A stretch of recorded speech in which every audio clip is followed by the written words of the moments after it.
First, President Donald Trump says this. I'm about to make a little surprise visit. Then he does this, leaves the hospital to thank supporters. Doctors say he could leave for good tomorrow, but there are also signs the president's illness is serious.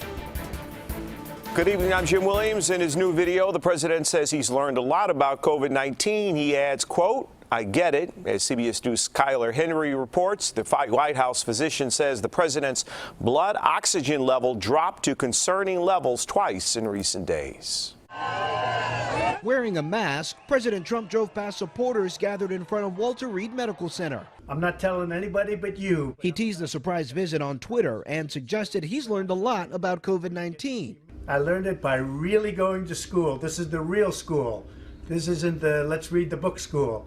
And I get it, and I understand it. But one attending physician from Walter Reed criticized the president's outing on Twitter, saying everyone who was in the SUV with the president was exposed, will have to quarantine, and could get sick. Sunday, White House physician Sean Conley reported the president's condition is improving, and he could go home as early as Monday. But he also said President Trump's oxygen levels dipped to concerning levels both Friday and Saturday, leading doctors to begin treating the president with dexamethasone, a steroid shown to improve outcomes for patients with severe cases of COVID-19. Reporters questioned Dr. Conley, who painted a rosy picture of the president's condition Saturday.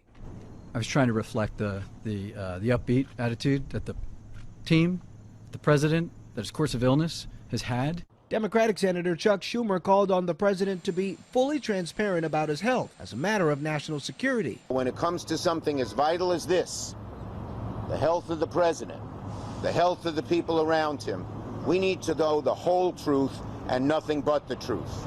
Just hours before President Trump tested positive, he attended a campaign fundraiser at his golf course in New Jersey. State officials have contacted more than 200 people who were there as they try to contain the spread. Skyler Henry, CBS News, Washington. A White House spokesperson says, quote, appropriate precautions were taken in the execution of this movement to protect the president and all those supporting it, including PPE. The movement was cleared by the medical team as safe to do so, end of quote.